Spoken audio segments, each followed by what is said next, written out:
Boa noite, pessoal, tudo bem com vocês? Sou o Rafa do canal Concorda com o Rafa e temos escolhido hoje o filme mais badalado do Oscar, Pecadores, onde teve 16 indicações. O filme é dirigido por Ryan Coogler, ele é mais conhecido por Pantera Negra. A nota na IMDb é uma nota boa, 7.5 de 10. Mas será que esse filme é tudo isso mesmo, pessoal? Então vamos lá falar do filme que mostra a história em 1932, onde que um menino entra numa igreja, onde que um pastor vai falando para ele largar um pedaço de um violão, e ele, quando que vai chegar perto dessa pessoa, ele começa a ter um monte de visões assustadoras. A gente vê que o primo dele, do Sammy, o Fumaça e o Fuligem, retornam depois de muitos anos, que eles tinham feito um monte de coisa, só que eles não são umas verdadeiras boas pessoas. Mesmo assim, o Sammy é chamado para tocar o violão, que é dado por um deles, que eles falam que é de um músico famosíssimo dos Estados Unidos, se eu não me engano. E aí a gente vai vendo que o moleque tem o maior dom. Só que o grande problema, pessoal, é que o pai dele alerta quando que ele vai fazer um show com esses irmãos, os primos dele na verdade, que essa música irá atrair o diabo. No momento o menino não liga, acha que é coisa da cabeça do pai dele, já que o pai dele, que é o pastor da cidade de Clarksdale, no Mississippi, até que aí o moleque nem liga, só que mesmo assim os irmãos Fuligem e Fumaça decidem comprar uma serralheria de um dos brancos, né, já que nessa época tinha um racismo de forma bem explícita, como é mostrado no filme, e aí ele vai recrutando várias pessoas, né, que são importantes, que são bem famosas no Mississippi, e ele decide fazer o show lá nesse lugar que eu falei. Ele abre uma casa noturna, e aí quando que chega lá começam a entrar as pessoas, só que o grande problema é que quando que o menino começa a cantar, o Sammy, começa a aparecer uma pessoa misteriosa, de olhos vermelhos, que parece um demônio, tanto que ele pede abrigo para umas pessoas numa casa, oferecendo ouro porque ele está fugindo dos indígenas. Eles decidem acolher ele porque eles são mercenários e eram da Ku Klux Klan, aquela organização que matava as pessoas negras, né? Eles eram completamente racistas.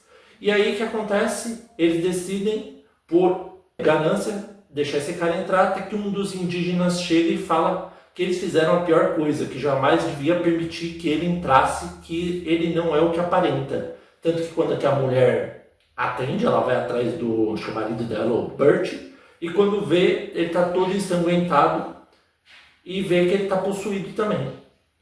E aí vai passando a história, a gente vê que essa casa noturna começa a ficar repleta de um monte de pessoas de cor negra, até que aparece uma tal de uma Mary, pessoal. Quem era a Mary? A Mary, na verdade, ela teve um caso com o Fuligem, e mesmo assim, depois de muitos anos, ela mesmo casada, ela ainda costuma gostar dele. Só que ela já está mais madura, já está mais velha, e não é aquela menininha que eles achavam que precisava ser protegida.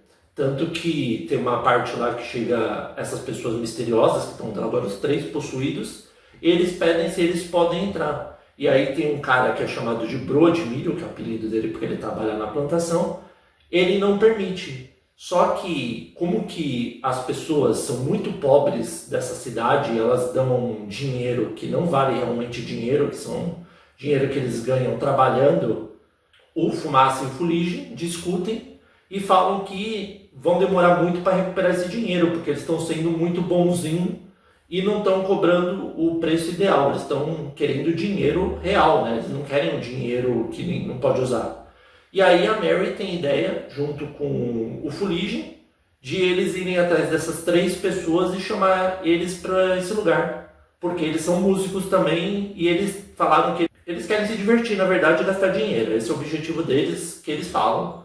E aí a Mary decide ir lá fora, começa a conversar com eles, até que um deles começa a revelar que ele está com um olho vermelho, e fala que ela tem que tomar cuidado. Ela pega uma arma, que eu acho que o Fuligem tinha dado para ela, se eu não me engano, e aponta para ele.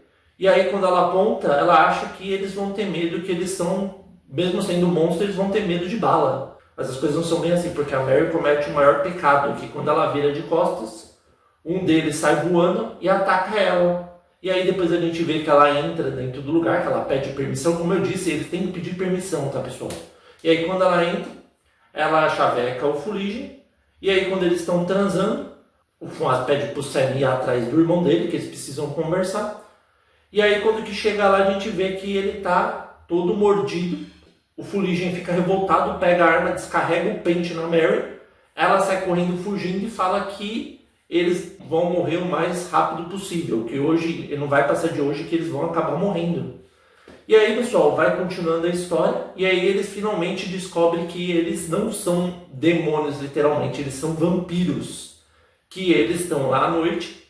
Só que não são os vampiros mais, eu diria, modernos, que eles ficam cantando, coisa que a gente nunca viu essas coisas, né?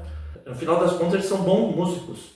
E aí eles vão pegando cada vez mais pessoas, até que vai faltando algumas, até que o marido de uma das mulheres lá chinesas acaba também sendo possuído, fala que ele precisa de permissão para entrar e ela vai achando estranho. E aí vários deles vão morrendo, até que o Fumaça, como que ele tinha acabado de ser mordido, ele se transforma um deles e também consegue voltar lá para o lugar que está o líder deles e começam a cantar e falar um monte de besteira. Só que, como eu disse, eles precisam da permissão. Se você não der permissão, eles não podem fazer nada. Até que a gente vai vendo que as coisas vão se desenrolando. Um vai desconfiando do outro, até que um deles acha que o cara que estava caído no chão está morto, ensanguentado, mas na verdade era a bebida que ele estava. Os vampiros já se aproveitam e pegam essa pessoa e matam ela também. E aí fica naquele embate, o que eles vão fazer, como que eles vão fugir. Já que o líder dos demônios lá, dos vampiros, querem na verdade só o Sammy, por causa daquilo que o pai dele tinha falado, que a música dele é tão pura que atrairia até o demônio. Então eles queriam ele, custe o que custar.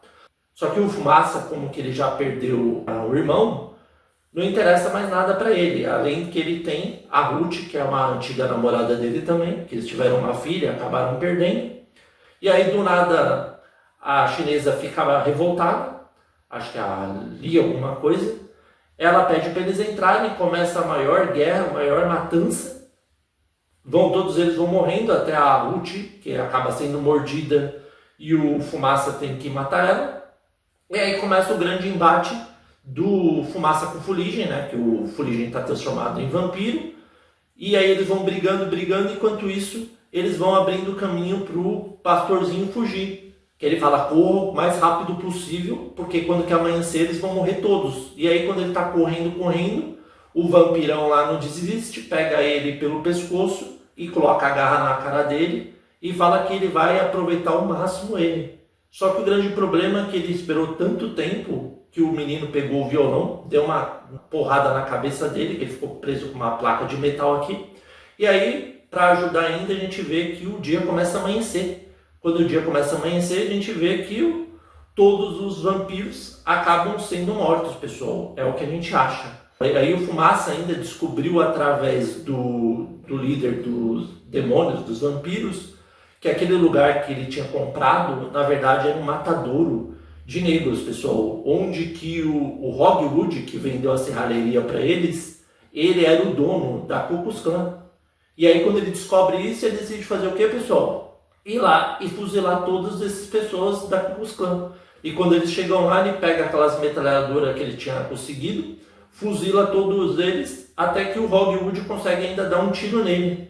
E aí quando ele dá um tiro nele, ele pede perdão e vai vendo que a Ruth está do lado dele oferecendo a filha que eles perderam. Se caso ele conseguisse pegar lá no colo, ele conseguiria ir para o paraíso, né?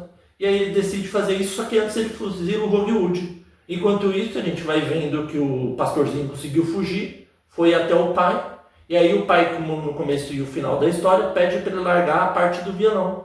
E ele não larga a pessoa, tanto que em 1992 ele está fazendo um show onde ele já é completamente, bastante idoso, mas bastante famoso também, até que a gente vê que surge que, pessoal, que aparece na frente dele, a Mary e o Fuligem, pessoal. Os dois aparecem no futuro, onde que eles revelam que o Fumaça não matou o Fuligem, mas ele fez a promessa de ele nunca chegar perto do Sammy pelo resto da vida.